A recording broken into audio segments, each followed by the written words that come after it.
কবির কবির ভাই, আপনাকে একটু বিনীত অনুরোধ করব, ওই যে লাল কালি দিয়ে মার্ক করা এতটুকু কথা বলেন, আপনি একটু পড়ে শোনান তাহলে। আচ্ছা, হেদায়া নাকি, আচ্ছা পড়তেছি আমি। হেদায়া নাকি কোরআনের মতোই, নাউজুবিল্লাহ, এটা বিশ্বাস করলে ঈমান থাকে? এটা না, এটা না, এটা না, এটা না, এটা তো আচ্ছা ওইটার মন্তব্য লেখা। আচ্ছা আচ্ছা, বুঝতে পারছি। লাল কালি আচ্ছা দিয়ে বুঝতে মার্ক পারছি, করা, যেটা আন্ডারলাইন করা, বুঝতে পারছি, বুঝতে কিতাবের পারছি, হ্যাঁ বুঝতে পারছি, বুঝতে পারছি। মূল অংশ পড়েন। বুঝতে পারছি। আচ্ছা, অপ্রতিদ্বন্দ্বিতার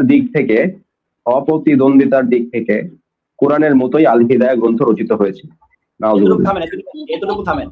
এই কোরআনের সাথে মানে কবির ভাই মানে প্রতিদ্বন্দ্বী করে নাউজুবিল্লাহ এরকম কোন বলেন কিতাব নাকি? থাকে?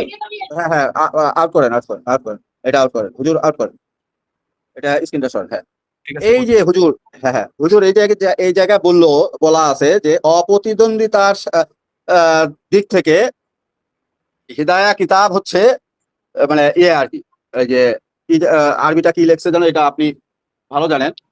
এটার ব্যাপারে আপনি যদি যে কোরআনের মতো, হ্যাঁ এই ব্যাপারটা একটু ক্লিয়ার করে দেন ইয়েকে, কবির ভাইকে একটু ক্লিয়ার করে দেন, এবং দর্শকরাও এটা ক্লিয়ার হোক। কারণ এই একই অভিযোগ এরা বারবার মিথ্যাচার যে করতেছে, এরা যে কিভাবে মিথ্যাচার করে। হ্যাঁ, আজকে তাদের মিথ্যাচারের, এই আহলে হাদিসদের যে মিথ্যাচার, সেই মিথ্যাচারের যে মুখোশ আজকে উন্মোচন হচ্ছে। আবার দেখেন, গতকালকে জবাব দিছেন আপনি, এই একই জিনিসই আবার মনে করেন যে তারা তাদের স্টেজে, হ্যাঁ এই যেমন কবির ভাই আছে, কবির ভাইয়ের মতন কিছু ব্যক্তি আছে যারা মনে করেন যে এক সময় কি বলে মুনকিরিনে হাদিস ছিল। হ্যাঁ, তারা ফিরে আসতেছে এই হাদিসের দিকে, রাসূল সাল্লাল্লাহু আলাইহি ওয়াসাল্লামের দিকে। তাদেরকে ওরা কিভাবে বিভ্রান্ত করে তাদের ওই যে লাল কালির দাগটা শুধু পড়েন মগাসিপের মতন, নাস্তিকদের মতন বলতেছে, বলে আবার ওই মানে ওই দিকেই ধাবিত করার যে চেষ্টা করতেছে। এটার একটু জবাব হুজুর আবার আরেকবার দিয়ে দেন আজকে। জি, ধন্যবাদ হুজুর।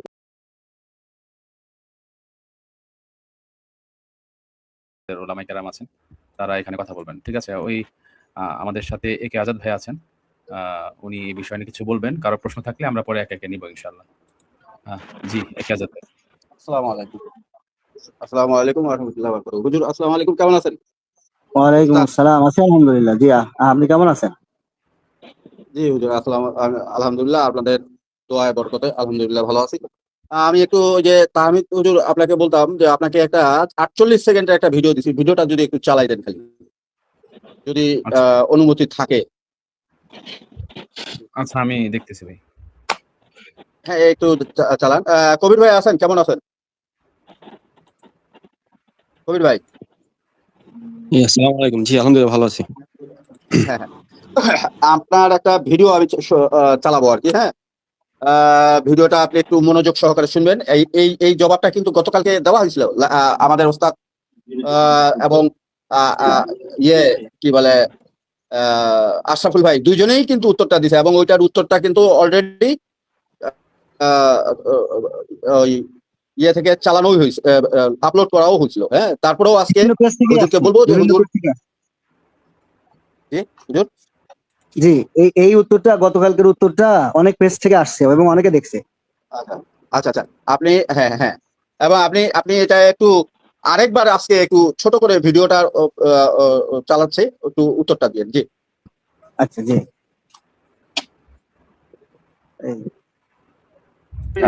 কবির ভাই, আপনাকে একটু বিনীত অনুরোধ করব, ওই যে লাল কালি দিয়ে মার্ক করা এতটুকু কথা বলেন, আপনি একটু পড়ে শোনান তাহলে। আচ্ছা, হেদায়া নাকি, আচ্ছা পড়তেছি আমি। হেদায়া নাকি কোরআনের মতোই, নাউজুবিল্লাহ, এটা বিশ্বাস করলে ঈমান থাকে? এটা না, এটা না, এটা না, এটা তো আচ্ছা ওইটার মন্তব্য লেখা। আচ্ছা, বুঝতে পারছি। লাল কালি আচ্ছা দিয়ে বুঝতে মার্ক পারছি, করা, যেটা আন্ডারলাইন করা, বুঝতে পারছি, কিতাবের বুঝতে পারছি। মূল অংশ পড়েন। বুঝতে পারছি। আচ্ছা, অপ্রতিদ্বন্দ্বিতার দিক থেকে কোরআনের মতোই আল হিদায়া গ্রন্থ রচিত হয়েছে। নাউজুবিল্লাহ। এতটুকু থামেন। কোরআনের সাথে প্রতিদ্বন্দ্বী করে এরকম কোন কিতাব থাকে? হ্যাঁ হ্যাঁ, আউট করেন, এটা আউট করেন হুজুর, আউট করেন, এটা স্ক্রিনটা শর্ট। হ্যাঁ, ঠিক আছে, এই যে হুজুর, হ্যাঁ হ্যাঁ হুজুর, এই জায়গায় বলা আছে যে অপ্রতিদ্বন্দ্বিতার দিক থেকে হিদায়া কিতাব হচ্ছে মানে ইয়ে আর কি, এই যে আরবিটা কি লেখছে যেন, এটা আপনি ভালো জানেন। এটার ব্যাপারে আপনি যদি যে কোরআনের মতো, হ্যাঁ এই ব্যাপারটা একটু ক্লিয়ার করে দেন ইয়েকে, কবির ভাইকে একটু ক্লিয়ার করে দেন, এবং দর্শকরাও এটা ক্লিয়ার হোক। কারণ এই একই অভিযোগ এই একই অভিযোগ এরা বারবার মিথ্যাচার যে করতেছে, এরা যে কিভাবে মিথ্যাচার করে। হ্যাঁ, আজকে তাদের মিথ্যাচারের, এই আহলে হাদিসদের যে মিথ্যাচার, সেই মিথ্যাচারের যে মুখোশ আজকে উন্মোচন হচ্ছে। আবার দেখেন গতকালকে জবাব দিছেন আপনি, এই একই জিনিসই আবার মনে করেন যে তারা তাদের স্টেজে, হ্যাঁ, এই যেমন কবির ভাই আছে, কবির ভাইয়ের মতন কিছু ব্যক্তি আছে যারা মনে করেন যে এক সময় কি বলে মুনকিরিনে হাদিস ছিল, হ্যাঁ, তারা ফিরে আসতেছে এই হাদিসের দিকে, রাসূল সাল্লাল্লাহু আলাইহি ওয়াসাল্লামের দিকে। তাদেরকে ওরা কিভাবে বিভ্রান্ত করে তাদের ওই যে লাল কালির ডাক্তার শুধু পড়েন মগাসিপের মতন, নাস্তিকদের মতন বলতেছে বলে আবার ওই মানে ওই দিকেই ধাবিত করার যে চেষ্টা করতেছে, এটার একটু জবাব হুজুর আবার আরেকবার দিয়ে দেন আজকে। জি ধন্যবাদ হুজুর, আমি আপনাকে বিরক্ত করলাম মনে হয় আপনার মূল আলোচনা থেকে, সেজন্য ক্ষমা প্রার্থী। না না, মূল আলোচনা আজকের মতো এই দুইটা মাসালায় শেষ হয়ে গিয়েছে। এই দুইটা মাসালায় আজকের মতো আলোচনা শেষ। এখন কবির ভাই কিছু বলবেন নাকি এই বিষয়ে, যেহেতু উত্তর দেওয়া হয়ে গিয়েছে? আপনার কোনো প্রশ্ন আছে কিনা? না, আমি একটু বলি ভাই, কিছু জিনিস পরিষ্কার হওয়া দরকার। জি জি। দেখেন, মানে আপনারা যখন আলেমরা ঐকমত্য হয়েছেন, আমি সিদ্ধান্ত নিয়েছি, আমার কাছে খুবই ভালো লাগছে আলহামদুলিল্লাহ। আলেমরা সকলে একত্র হয়েছেন সমাজের ফিতনার বিরুদ্ধে। তো আমি আমার ইমানি দায়িত্ব থেকে আমি এটা অনুভব করছি যে আমারও এটার সাথে থাকা উচিত, কারণ ইসলাম অবশ্যই জিতবে। আমি যদি ইসলামের সাথে না থাকতে পারি তাহলে আমি তো হেরে গেলাম। হকপন্থী দল কারা? আমার মনের মধ্যে প্রশ্ন আসছে আর কি, হকপন্থী দল কারা হইতে পারে? আমি আসি কাদের সাথে? এখন আহলে কোরআনদের সাথে। এটা আমি প্রথমে চিন্তা করছি। তো তারপরে চিন্তা করলাম, আহলে কোরআনরা যেটা বিশ্বাস করে, হোয়াট এভার দে বিলিভ, যেটা বিশ্বাস করে সেটার জন্য কি তারা জিহাদ করতে পারবে, জীবন দিতে পারবে? আমি বাস্তবতা দেখা শুরু করলাম। বাস্তবতা দেখে বললাম না, তারা তো সিদ্ধান্ত নিতে পারতেছে না যে তারা যেটা বলতেছে তারা সঠিক বলতেছে কিনা। সবাই কিয়াস করতেছে আর কি। তো হয়তো দিতে পারবে, হয়তো অনেকে দিতে পারবে। তারপরে আমি একটু বলি, আমি খুঁজতেছিলাম হকপন্থী দল কারা। এখন আহলে হাদিসরা জোর গলায় বলে ওনারা হকপন্থী দল, হিদায়াতপ্রাপ্ত দল, জান্নাতের সুসংবাদ প্রাপ্ত দল হয়তোবা, জানি না আমি। তো সেই গবেষণা করতে আমি চিন্তা করলাম যে মুসলিম কারা।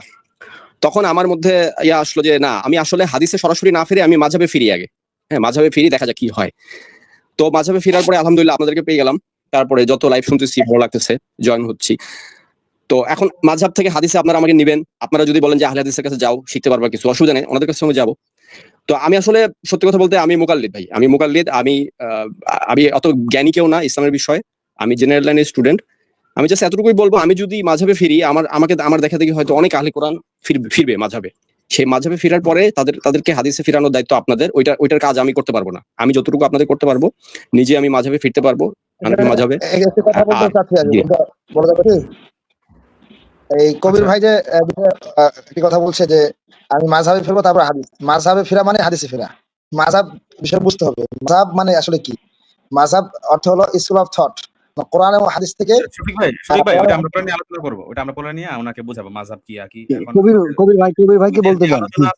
আমাদের যে আলোচনা আছে, ওই আলোচনা থেকে যদি আমরা সরে যাই, মানে ওনার থিমটা হচ্ছে উনি চেষ্টা করছেন যে সঠিক পথটা বোঝার জন্য আপাতত। আর আমি আমাদের একটা কথা বলে রাখছি, যারা ব্যাক স্টেজে আসতেছেন তাদেরকে একটু অপেক্ষা করতে হবে, কারণ স্টেজের মধ্যে থেকে সাইড টক করলে একটা গ্যাদারিং হয় এবং আমরা যথাযথ মডারেটিং করতে সক্ষম হই না এবং সাইড আউট হয়। সেজন্য একে একে আমরা সবাইকে নিব, একটু অপেক্ষা করতে হবে প্লিজ। তো এখন কথা হচ্ছে যে কবির ভাই ওনার বিষয়টা আমাদের সামনে এর আগেও স্পষ্ট করেছেন এবং উনি সঠিক দিন, সঠিক শরিয়া। মুফতি সাহেব, আমি আরেকটা পয়েন্ট মিস করছি। মুফতি সাহেব, আমি একটা ছোট পয়েন্ট মিস করছি, একটু বলি ক্লিয়ার করার জন্য। আমি একটা ফেসবুক পেজে দেখছিলাম, একটা ফেসবুক পেজ অথবা গ্রুপ ছিল এরকম, যে মাযহাব ত্যাগের শেষ পরিণাম হচ্ছে ইসলাম ত্যাগ। আমি নিজের চোখে অনেক আহলে কোরআনকে দেখছি নাস্তিক হইতে, নিজের চোখে দেখছি ভাই। আমি তো, আমাকে যদি ধইরা বলেন যে তুই তোরে জবাই করে ফেলাম, তুই নাস্তিক হ, আমি হইতে পারবো না ভাই, আমার পক্ষে এটা সম্ভব না, কারণ আমি আখিরাত হারাইতে চাই না।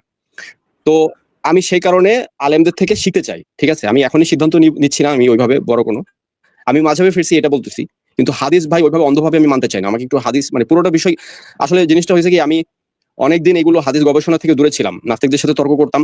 তো আমার চিন্তাধারা অনেকটা নাস্তিকদের মতো হয়ে গেছে। সত্যি কথা যেটা ভাই, সত্যি কথা যেটা, আমার চিন্তাধারা অনেকটা নাস্তিকদের মতো হয়ে গেছে। এখন এটার থেকে পরিত্রাণ পাইতে গেলে হয়তো আমার 6 মাস থেকে 1 বছর হয়তো সময় লাগবে। যে তো এই সময়টা আমি ধরেন আপনাদের সাথে যুক্ত হবো, প্রশ্ন করব, উত্তর নিব। হ্যাঁ, তো আপনার যদি ধৈর্য ধরে উত্তর দেন তাহলে হয়তো যুক্ত হবো। আর যদি আমাকে পছন্দ না করেন তাহলে ভাই বলে দেন, আমি আর লাইভে আসবো না। কবির ভাই, তামিল ভাই, আমি যদি একটু আমাকে 2 মিনিট সময় দেন। ঠিক আছে। আচ্ছা কবির ভাই, দেখেন আপনার পিছনে কিন্তু আজকে না, প্রায় 3 বছর ধরে আপনার পিছনে লাগে আছি আমরা। হ্যাঁ, আপনাকে নিয়ে আমি সব সময় গ্রুপ মানে আলাদাভাবে কথাবার্তা বলতেছি কিনা বলেন তো কবির ভাই, একটু আনমিউট করেন কবির ভাই। না আপনারা ভাই অনেক পরিশ্রম করছেন, আমরা অনেক আচ্ছা, প্রশ্ন উত্তর দিচ্ছেন, এই জন্য সবসময় আরেকটু বলি দেখেন, কায়সার ভাই, শেরশাহ ভাই রাত ভর আপনার সঙ্গে কথা বলছে, গ্রুপ কলে বলছে না?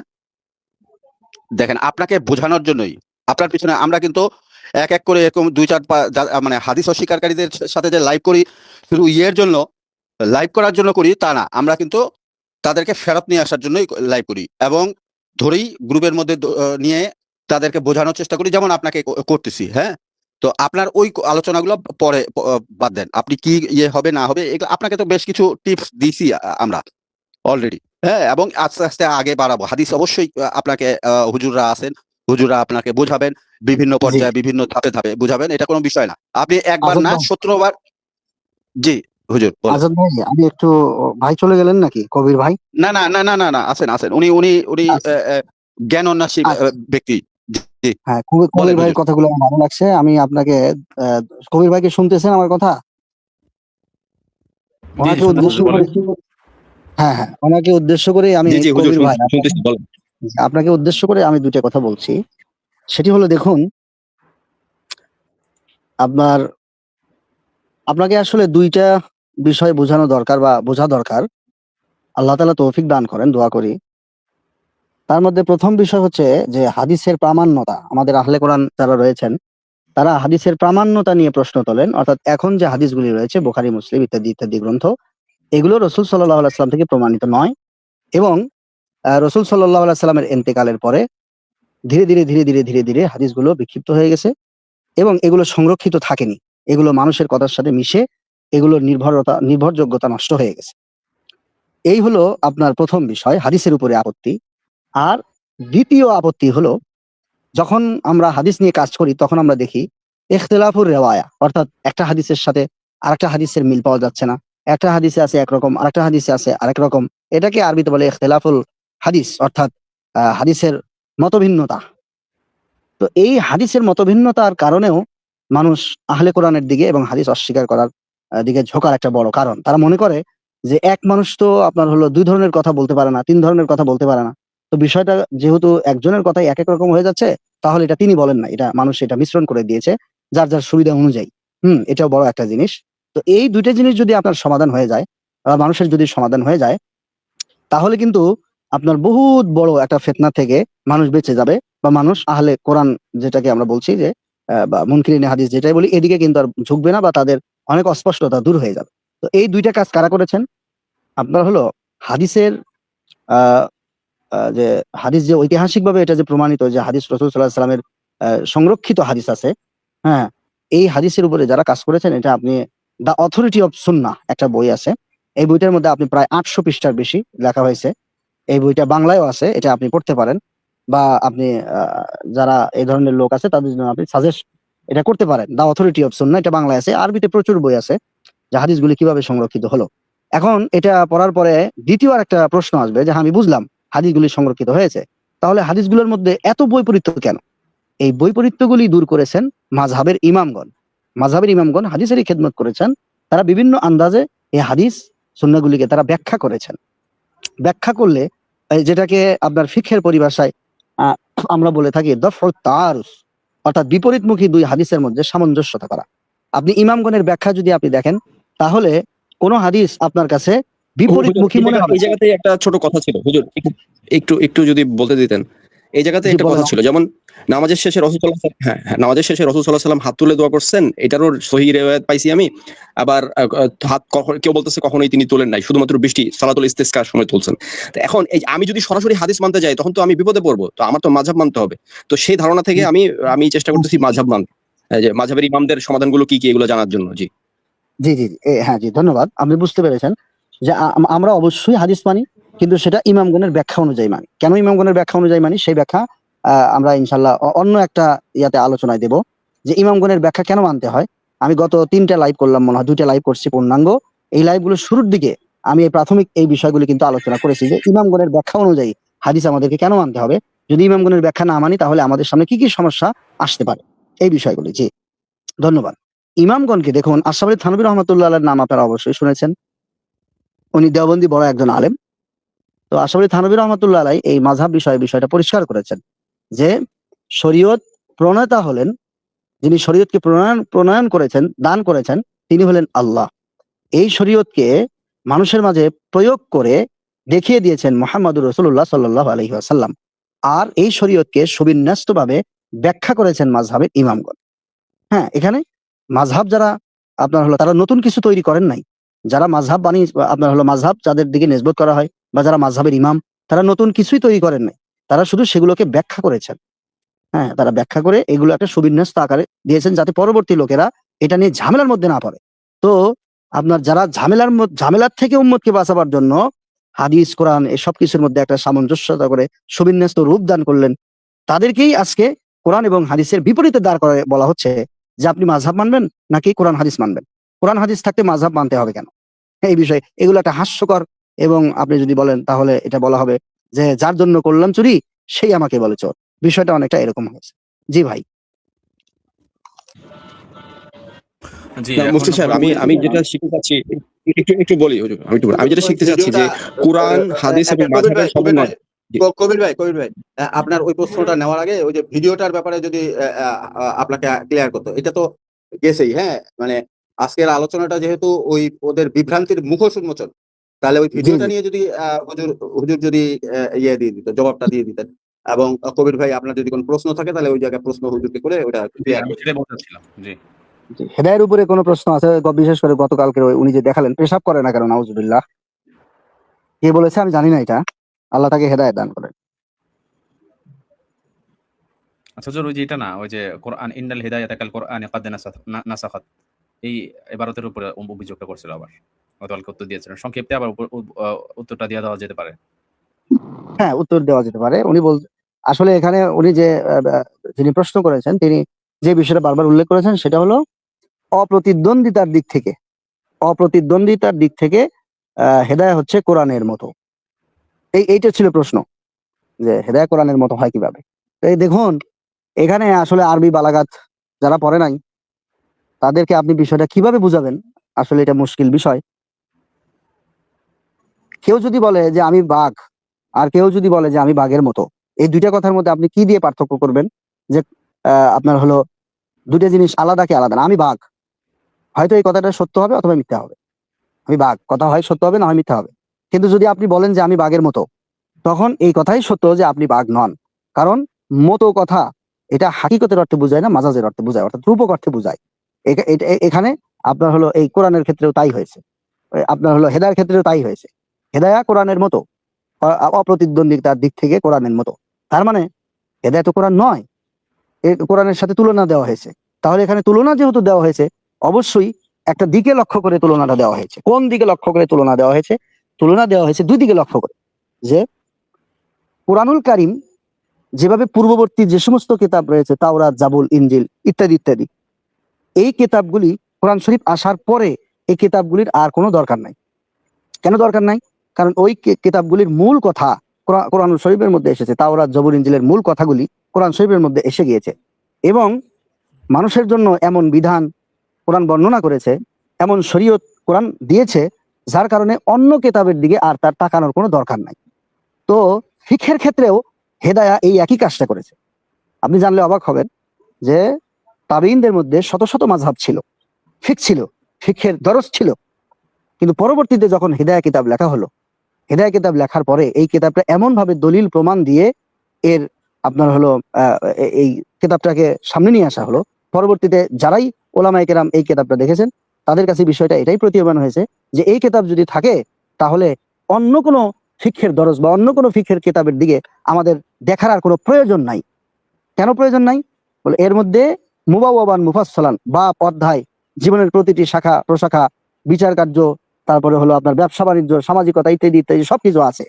হ্যাঁ, এরপরে যে বিষয়গুলি এখানে দেওয়া আছে এই বিষয়গুলি আকলি এবং নকলি, অর্থাৎ কোরআন হাদিসের দলিল এবং যৌক্তিক দলিল, দুই দলিল দিয়েই এই মাসআলাগুলিকে সাজানো হয়েছে। সুতরাং এত সুবিন্যস্ত এবং দলিল প্রমাণ সমৃদ্ধ, এবং এর মধ্যে আরেকটা কাজ করা হয়েছে, অর্থাৎ আপনার অপর পক্ষের যে যুক্তি আছে বা দলিল আছে সেই দলিলগুলোকেও তিনি খণ্ডন করেছেন। হ্যাঁ, খণ্ডন করে মতটাকে সুপ্রতিষ্ঠিত করেছেন। সুতরাং এ ধরনের একটি প্রামাণ্য গ্রন্থ থাকার পরে আর অন্য কোনো ফিকহের কিতাবের দিকে মানুষের না গেলেও চলবে, মানুষের যাওয়ার আর কোনো দরকার নাই। এই যে আপনার হলো বিষয়, কোরআন থাকলে অন্য কোনো কিতাবের দরকার হচ্ছে না, আর ফিকহের কিতাবে থাকলে অন্য কারো ফিকহের দরকার হচ্ছে না, যেটা কোরআন থেকে উচ্চারিত হয়েছে। এইটাই হলো তো আপনার সাদৃশ্য। এখানে কোরআনের আপনি কি পেলেন? এখানে কি হেদায়া কিতাবের মধ্যে আলাদা কোনো শরীয়ত লেখা হয়েছে, নাকি কোরআন সুন্নাহর শরীয়তকেই ব্যাখ্যা করা হয়েছে দলিল প্রমাণের দ্বারা? এই বিষয়টা বুঝলেই তো হয়ে যায়, সহজ। জি ভাই। জি, এখানে আমাদের বিষয়টা স্পষ্ট হয়েছে তো নাকি? কবির ভাই কি বুঝতে পারছে? কবির ভাই কি কবির ভাই আপনি কি বুঝতে পারছেন বিষয়টা? কালকে কিন্তু আপনি না বুঝে একটা নাউজুবিল্লাহ বলছেন, এবং আপনার ওই নাউজুবিল্লাহ আপনি আপনি কোন রকম কোনো লুকায় রাখবেন না, বা বলতে আপনি দ্বিধাবোধ করবেন না। আপনার না, যদি না, বুঝতে অসুবিধা হয় ডাইরেক্ট বলবেন যে ভাই না, এই জায়গাটা ভাই, এই জায়গাটা। জি, প্রতিদ্বন্দ্বিতা বলেন। না, আমি ওনাদের পেজে যে মানে ওনারা তো বলবে এই পেজে উত্তর দেওয়ার সময় দেওয়া হয় নাই, ওনাদের নিজের পেজ থেকে আমি উত্তরটা নিয়েছি যে যাতে তারা দিতে পারে। এখন ওনারা আমাকে বুঝাইতে তো অপ্রতিদ্বন্দ্বিতা শব্দটা আমাকে আঘাত করছে। অপ্রতিদ্বন্দ্বী, কারণ কোরআনের তো প্রতিদ্বন্দ্বিতা নাই। তখন আমি আমার ওই অজান্তে বলে ফেলছি শব্দটা।